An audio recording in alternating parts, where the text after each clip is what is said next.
ভাগৱতৰ অনুষ্ঠান পাতিলে চৰকাৰে নিষেধাজ্ঞা আৰোপ কৰে যে শৰণটো নলগাব। বিহু পাতিলে অসমীয়া হিয়াৰ আমঠু বহাগ বিহু যদি পালন কৰা যায় বোলে গোটেই ৰাতিটো পাতিব নোৱাৰিব, SOP দিব 11 বজালৈকে 12 বজালৈকে।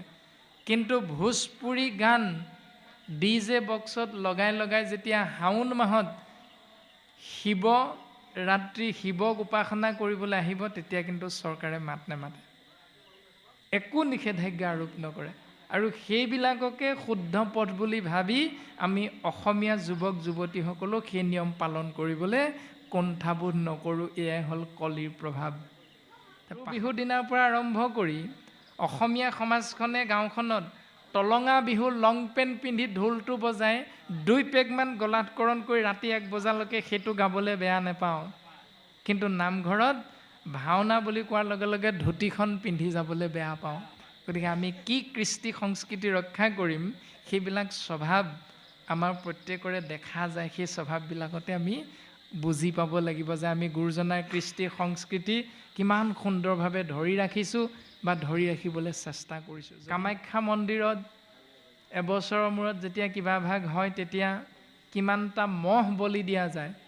এই যিবিলাক ব্যৱস্থা, তাৰপিছত দুৰ্গা পূজাত মাটিৰ মূৰ্তিটো সন্তুষ্ট কৰিবৰ বাবে জড়বস্তুক সন্তুষ্ট কৰিবলৈ চৈতন্যক যিসকলে হত্যা কৰিব লগা হয়, বলি দিব লগা হয়, সেইটো হ'ল ভাগৱতৰ বিপৰীত নিয়মটো। ইয়াৰ দ্বাৰা কোনো জীৱৰে মংগল সাধন নহয়। আমি প্ৰত্যেকটো কথা চিন্তা কৰিব লাগিব। এইখিনি হ'ল কলিৰ প্ৰভাৱ। সেয়া চাৰিও জাতিৰ মাজত যিজন বলিষ্ঠ তেওঁৱে বাকীখিনিৰ ওপৰত শাসনকৰ্তা হিচাপে দায়িত্বভাৰ পালন কৰিব। শুইবে আশী ৰাজা সেহি দুৰ্জন অশিষ্ট। আৰু মহা লোভাবিষ্ট হৈ কৰ্মবিলাক আশ্ৰয় কৰিব। নিৰ্দয় হ'ব, দাৰুণ হ'ব যেন খতচুৰ। পিৰিবে প্ৰজাক দুখে নাথাকিবে ৰহি, স্ত্ৰী কাঢ়ি নিবে বল ধনকো আগ্ৰহী। প্ৰজাবৃন্দক অত্যাচাৰ উৎপীড়ন আৰম্ভ কৰিব আৰু প্ৰজাৰ দুখ দুৰ্দশা কোলাই পাছে নধৰা হ'ব। আৰু প্ৰজাৰ যদি কেনেবাকৈ ধুনীয়া পত্নী থাকে তেতিয়াহ'লে ৰজাই সেই স্ত্ৰী কাঢ়ি নিবৰ বাবেও কুণ্ঠাবোধ নকৰিব আৰু কাঢ়ি নিয়াৰ বাবে অকণমান ধন আগবঢ়াই থৈ যাব। এইটো কলিৰ প্ৰভাৱ। চলে বলে নিষ্ফলে লোকক দুখ দিয়া, নিচক বঢ়াইবে মহন্তক উৎসাহ দিয়া। মহন্তসকলক যেনেধৰণে মান্যতা প্ৰদান কৰিব লাগে তেনেধৰণে নকৰিব আৰু নিজবিলাককে মহন্তৰ শাৰীলে আগবঢ়াই দিব। ৰামে পৰ্বত বনত পখি নপাইবে কন্ন, ফলমূল মাংস শাক কৰিবে ভোজন। অনাবৃষ্টি দুৰ্ভিক্ষত কতো শুইবে ক্ষয়, তাতো কৰ সাধিবে দুৰ্জন ৰাজাশ্বয়। পৰ্বত অৰণ্যত গৈ বিচাৰ কৰিলেও অন্ন গ্ৰহণ কৰাৰ সৌভাগ্যৱন্ত নহ'ব। অন্য হাতেদি ফল মূল যেনেধৰণে গ্ৰহণ কৰে তেনেধৰণে মাছ মাংসক আহাৰ হিচাপে গ্ৰহণ কৰিবলৈ কুণ্ঠাবোধ নকৰিব। এই কথাটো প্ৰকাশ কৰিছে কলিৰ প্ৰভাৱ। অৰ্থাৎ যি ঘৰ গৃহস্থীয়ে আগতে সদা সৰ্বদা ফল মূল শাক পাচলি আহাৰ হিচাপে গ্ৰহণ কৰিছিল, কিন্তু এতিয়া সেইবিলাক কৰিবৰ বাবে আপোনাৰ মোৰ শক্তিবিলাক লাহে লাহে কমি আহিছে। পথাৰত গৰু ম'হৰ শালটো নথকাই হ'ল কেৱল পাৱাৰ টিলাৰ ট্ৰেক্টৰ। আৰু সেই ট্ৰেক্টৰ পাৱাৰ টিলাৰ দ্বাৰা ধান বা শস্য উৎপাদন কৰি তাক চপাই কুচাই আনি আপুনি আমি তাৰ লগত গ্ৰহণ কৰিবৰ বাবে যি ব্যৱস্থা পালন কৰিম সেয়া লাই মূলা পালেং ধনিয়া জাতিলাও ৰঙালাও আদিৰ বিপৰীতে হ'ব শাক পাচলিৰ বিপৰীতে হ'ব কেৱল মাছ মাংস। আগতে হয়তো 7 দিনত এদিনহে মাছ মাংস খাইছিল আৰু এতিয়া 7 দিনৰ এদিনহে শাক পাচলি খাব, মানে নিৰামিষ, কিন্তু বাকী 6 দিনেই আমিষ। এইটো হ'ল কলিৰ প্ৰভাৱ। অৰ্থাৎ এদিন সোমবাৰে কোনোবাই ব্ৰত পালন কৰে নহয়, দিনটো নোখোৱাকৈ থাকে, ৰাতি একেবাৰে মাছ মাংসই দবনি পিটে। আকৌ বাকী 6 দিনটো কথাই নাই, কোনোবাই বৃহস্পতিবাৰে নাখায়। এনেকুৱা ব্ৰত কোনো প্ৰয়োজন নাই। এইবিলাক ব্ৰতৰ উত্তম পন্থা নহয়। এয়া হ'ল কেৱল কলিৰ প্ৰভাৱ, দেখুৱাইহে এইবিলাক নিয়ম পালন কৰা হয়। অ ৰাম ৰাম এৰিবে আচাৰ ধৰ্ম বেদৰ বিহিত, কুলক্ৰিয়াৰ একো নাথাকিবে কলিত, অনেক পাখণ্ড আহি ব্যাপীবে দেশ, লৈবে লোক পাখণ্ড জনৰ উপদেশ।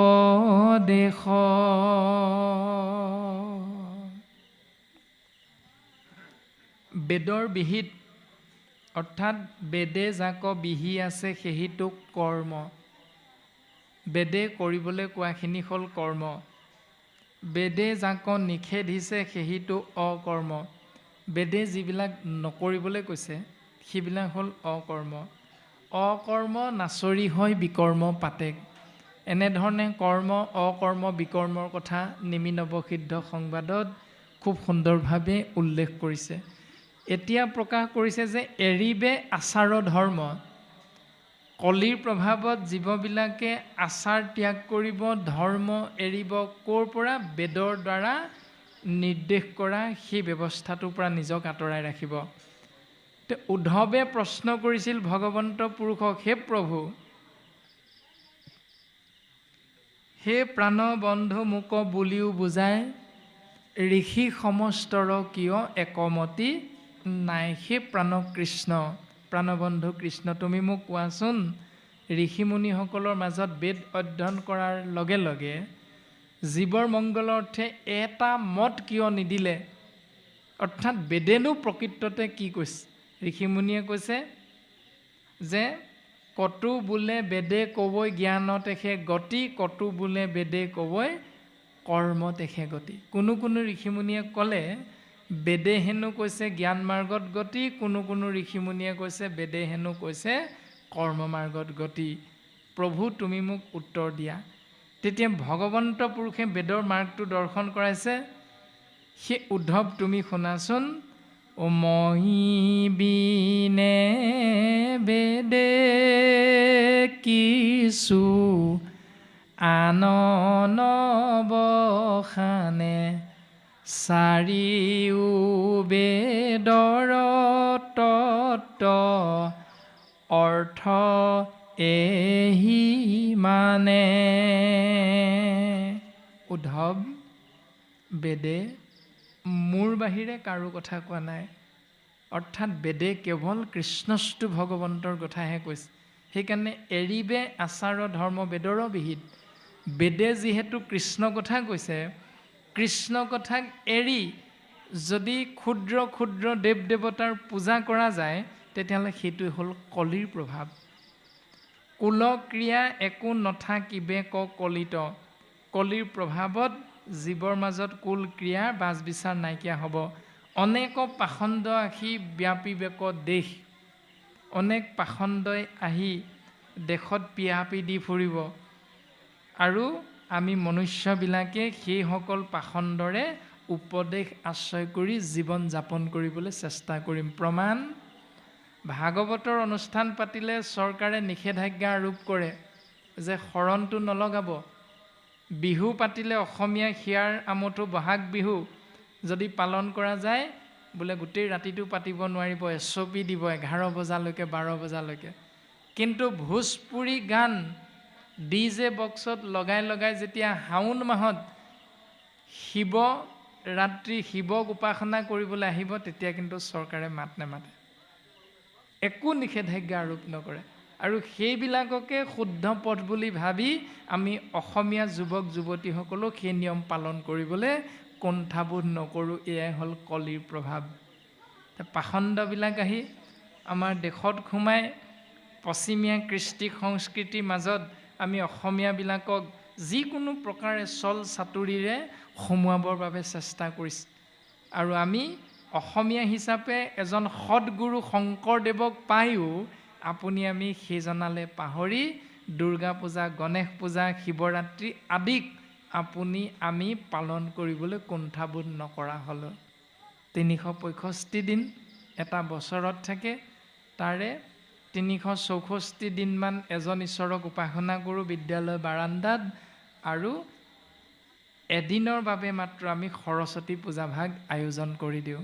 তাৰমানে তাতেই শৰণ ভ্ৰষ্ট, ধৰ্ম ভ্ৰষ্ট। এয়াই হ'ল কলিৰ প্ৰভাৱ।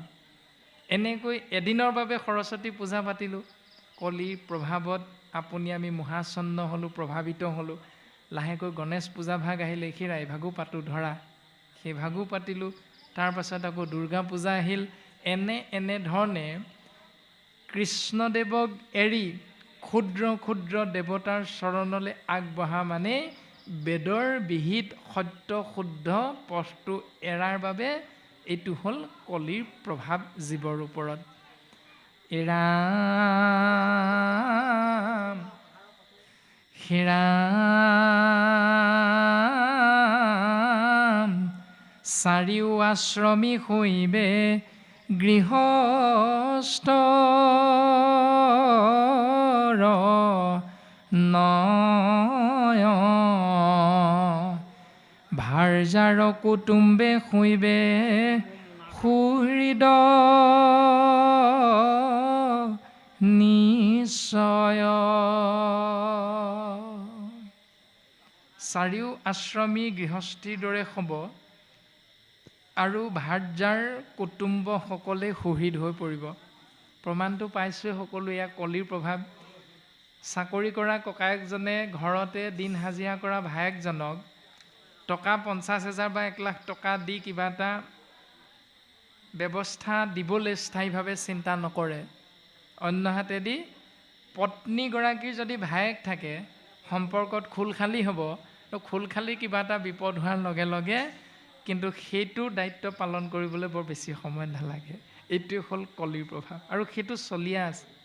আমি প্ৰত্যেকেই তেনেকুৱা ব্যৱস্থাৰ মাজতে সোমাই আছোঁ। নিজৰ জন্ম দিয়া পিতৃ মাতৃৰ কথা পালন নকৰোঁ, কিন্তু পত্নীগৰাকীৰ পিতৃ মাতৃয়ে যি কয় তাকে আখৰে আখৰে পালন কৰোঁ। এইবিলাক নীতি নিয়ম হৈছে কলিৰ প্ৰভাৱ। সমস্তকে সমান অধিকাৰ শাস্ত্ৰই প্ৰদান কৰিছে, আৰু সকলোকে আমি সমমৰ্যাদা দিবলৈ চেষ্টা কৰাটো হ'ল পুত্ৰ বা বোৱাৰীৰ কৰ্তব্য ধৰ্ম।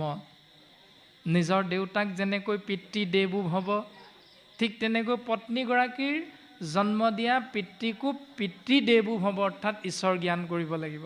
আৰু লগে লগে তেওঁলোকৰ বয়সৰ যিমান আছে গাঁওখনত প্ৰত্যেকজনকে আমি পিতৃদেৱো ভৱ বুলি সেই সন্মানেৰে সন্মান জনাব লাগিব। তেতিয়াহে সেই সকলো আমি উঠি অহা যুৱক যুৱতীসকলক মৰম স্নেহেৰে আঁকোৱালি ল'ব। গতিকে আমি যি বিচাৰিম আনক সেইটো প্ৰথম দিব লাগিব, তেতিয়াহে তেওঁৰ পৰা আমি সেইটো আশা কৰিব পাৰিম। ৰাম বিজুলী চমক যেন চঞ্চল সদায়, মেঘ শৱ শৈবে ককলিত তৰু প্ৰায়, অধৰ্মে জুৰিবে আখি ৰাজ্য নিৰন্তৰ, শৈবে ধৰ্ম শূন্য গৃহ সমস্তে লোকৰ। অধৰ্মৰ দ্বাৰা ৰাজ্য প্ৰভাৱিত হ'ব, আৰু প্ৰত্যেকখন গৃহই ধৰ্ম শূন্য হৈ যাব বুলি কৈছে। সেইটো কলিৰ প্ৰভাৱ। এতিয়া সেইটোৰ পৰা আমি নিজক আঁতৰাব লাগিব। এতিয়া তাৰে প্ৰমাণ আজি সুৰেশ বাবজনাই দিলে, কেনেকৈ গুৰু গৃহভাগী নিৰ্মাণ কৰি। এতিয়া কালিলৈ পৰা তেওঁ গুৰুগৃহত পুৱা গধূলি সোমাব। অকল তেওঁৱে নহয়, তেওঁৰ পত্নীগৰাকীয়েও সেৱা জনাব, তেওঁৰ পুত্ৰইও সেৱা জনাব।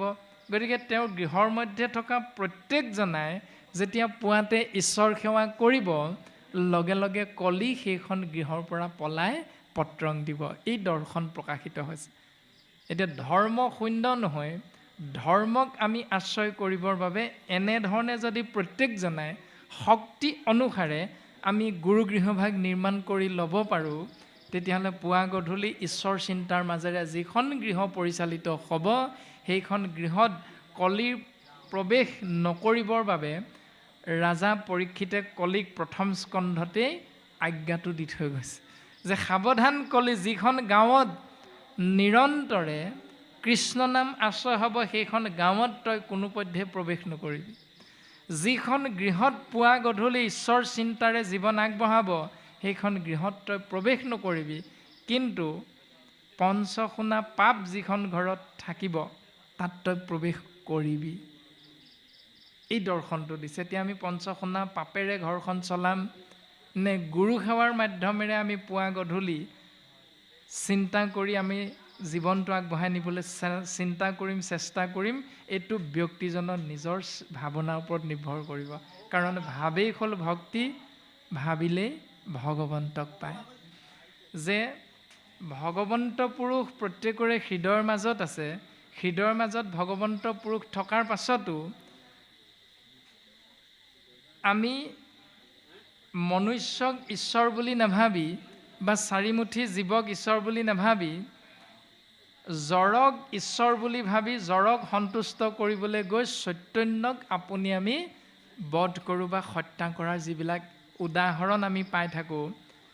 যে কামাখ্যা মন্দিৰত এবছৰৰ মূৰত যেতিয়া কিবা ভাগ হয় তেতিয়া কিমানটা মহ বলি দিয়া যায়, এই যিবিলাক ব্যৱস্থা। তাৰপাছত দুৰ্গা পূজাত মাটিৰ মূৰ্তিটো সন্তুষ্ট কৰিবৰ বাবে জড় বস্তুক সন্তুষ্ট কৰিবলৈ চৈতন্যক যিসকলে হত্যা কৰিব লগা হয়, বলি দিব লগা হয়, সেইটো হ'ল ভাগৱতৰ বিপৰীত নিয়মটো। ইয়াৰ দ্বাৰা কোনো জীৱৰে মংগল সাধন নহয়। আমি প্ৰত্যেকটো কথা চিন্তা কৰিব লাগিব। এইখিনি হ'ল কলিৰ প্ৰভাৱ। গৰু বিহুৰ দিনাৰ পৰা আৰম্ভ কৰি অসমীয়া সমাজখনে গাঁওখনত টলঙা বিহু লং পেণ্ট পিন্ধি ঢোলটো বজাই 2 পেগমান গলাধকৰণ কৰি ৰাতি 1 বজালৈকে সেইটো গাবলৈ বেয়া নাপাওঁ। কিন্তু নামঘৰত ভাওনা বুলি কোৱাৰ লগে লগে ধুতিখন পিন্ধি যাবলৈ বেয়া পাওঁ। গতিকে আমি কি কৃষ্টি সংস্কৃতি ৰক্ষা কৰিম, সেইবিলাক স্বভাৱ আমাৰ প্ৰত্যেকৰে দেখা যায়। সেই স্বভাৱবিলাকতে আমি বুজি পাব লাগিব যে আমি গুৰুজনাৰ কৃষ্টি সংস্কৃতি কিমান সুন্দৰভাৱে ধৰি ৰাখিছোঁ বা ধৰি ৰাখিবলৈ চেষ্টা কৰিছোঁ। যদি নাই কৰা, ৰাম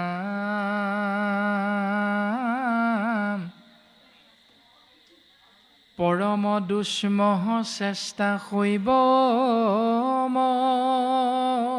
মনুষ্যৰ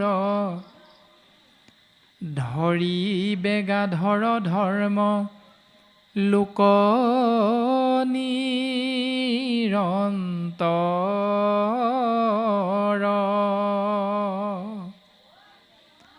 সবান্ধৱে ধৰ্মক দেশৰ কৰিবাজ সুকুটুম্বে অধৰ্মে জুৰিবে সবে ৰাজ।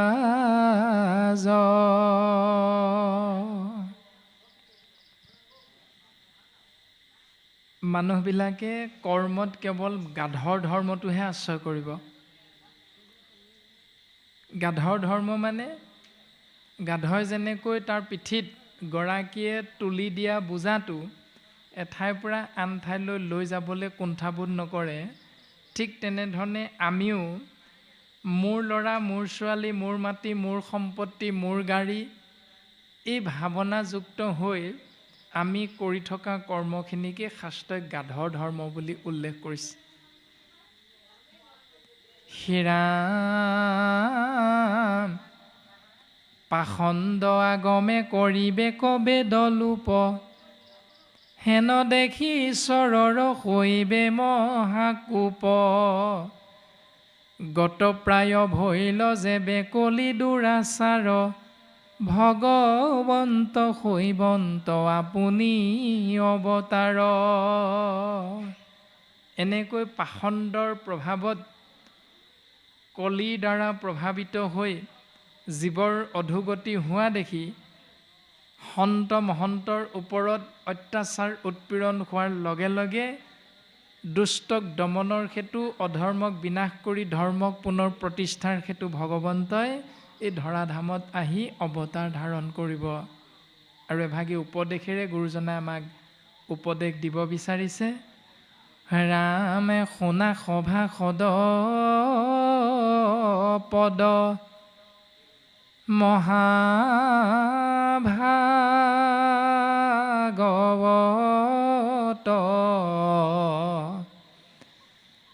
দেখা দেখা কেনে দুষ্ট কলিৰ মহত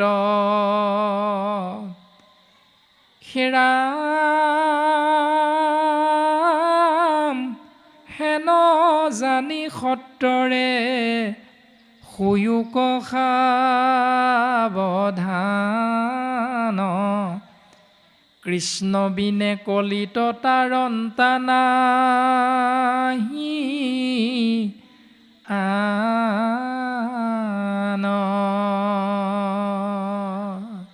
সেই সভাগত বৰ্গ ভাগৱতৰ পদে কি কৈছে শুনাচোন, যে দুষ্ট কলিৰ মহান মহত্বৰ আগত জীৱ অধোগতি যাব, অন্য হাতেদি যদি তুমি সাৱধান হোৱা তেতিয়াহ'লে কৃষ্ণ নাম আশ্ৰয় কৰি অধিগতিৰ বিপৰীতে পৰম গতি লাভ কৰিব পাৰিবা। ও সংসাৰ গৰ্তত পৰি আশা সমুদায় শ্ৰুতি জ্ঞান নষ্ট ভৈল বিষয় চিন্তায় কাল সৰ্পে দংশিয়া তথাতে লৈ প্ৰাণ কৃষ্ণ বিনে কোনে আত কৰিবে ত্ৰাণ। হে ৰাম ৰাম হে কৃষ্ণ প্ৰাণ প্ৰভু কৰোঁ নমস্কাৰ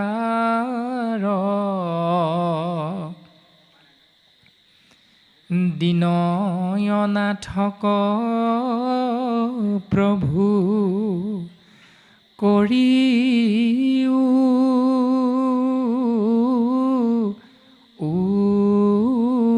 উদ্ধাৰ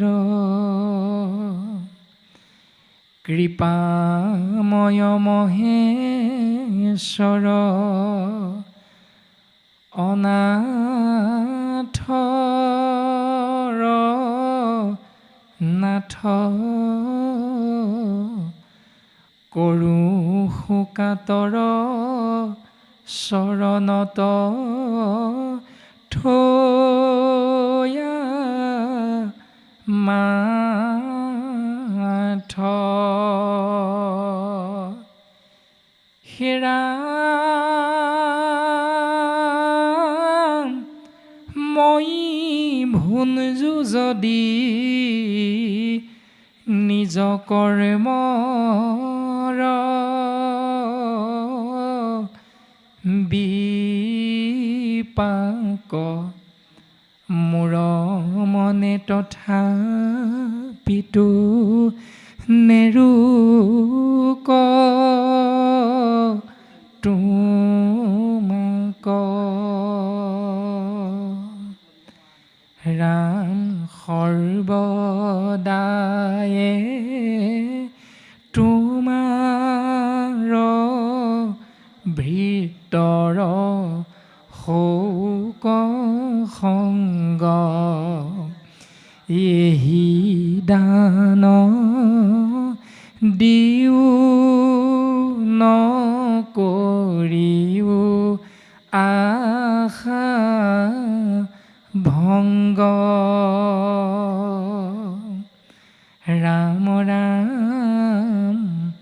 তুমি হে সুহৃদ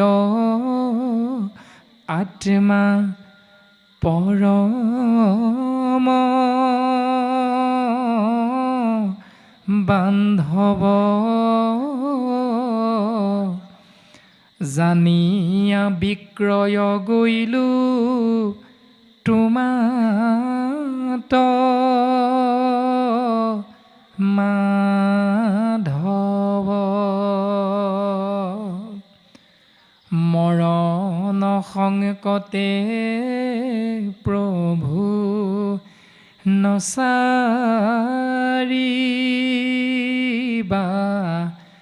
মোক বোলা ৰাম ৰাম যত সামাজিক লোক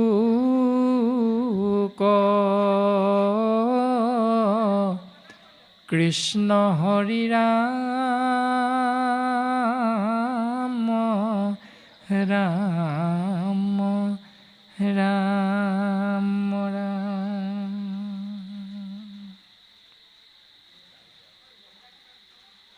সৃষ্টি স্থিতি প্ৰলয়গৰাকী প্ৰভু ভগৱন্তৰ দুখানীয় ভয় পদ কমলত সমস্ত জীৱৰ মংগলাৰ্থে পুনশ্চ সেৱাভাগী নিবেদন কৰিছে যে সেই কৃষ্ণ প্ৰাণ প্ৰভু কৰো নমস্কাৰ দীন অনাথক তুমি কৰিও উদ্ধাৰ কৃপাময় মহেশ্বৰ অনাথৰ নাথ কৰোহো কাতৰ চৰণত থৈয়া মাথ। যে তোমাৰ চৰণত আমি শিৰ থৈ সেৱা নিবেদন কৰিছোঁ সেই কৃপাময় সেই মহেশ্বৰ সেই অনাথৰ নাথ তুমি আমি দুখীয়াক এক কণিকা কৃপা কৰি এই সংসাৰৰ পৰা উদ্ধাৰ কৰা। যদি সেইটো নকৰা মই ভুঞ্জু যদি নিজ কৰ্মৰ বিপাক যদি মই মোৰ কৰ্মৰ বান্ধোনত বান্ধ খাইছোঁ তথাপিতো মোৰ মনটো যেন তোমাৰ চৰণতেই থাকে প্ৰভু এইকণ কৃপা কৰিবা। যদি সেয়াও কৰিবলৈ ইচ্ছা নকৰা সৰ্বদাই তোমাৰ ভৃত্তৰ শৌক সংগ এহি দান দিও নকৰিও আশা ভংগ। যে প্ৰত্যেক মুহূৰ্ততে যাতে তোমাৰ একান্ত ভকতৰ সংগ লাভ কৰিব পাৰোঁ এইকণ কৃপাটো অন্তত তুমি মোক কৰা হে প্ৰভু।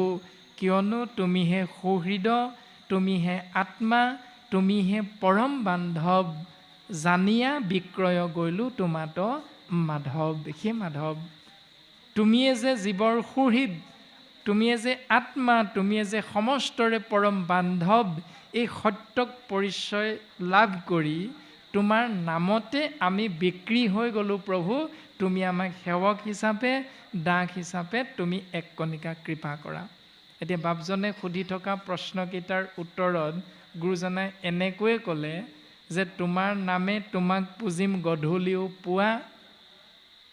যে সেই প্ৰভু তোমাৰ নামে তোমাক আমি সেৱা কৰিম এই বুলি নাম ধনত আমি বিক্ৰী হ'লোঁ কিন্তু তেওঁক সেৱা কৰিবলৈ পুৱা গধূলি আমি চেষ্টা কৰিছোঁনে নাই কৰা সেইটোৰ ওপৰত নিৰ্ভৰ কৰিব সৰ্বতো প্ৰকাৰে আমি বিচৰা ধৰণে ঈশ্বৰ পুৰুষৰ মংগলৰ পাত্ৰ কৃপাৰ পাত্ৰ হ'ব পাৰিম নে নোৱাৰিম।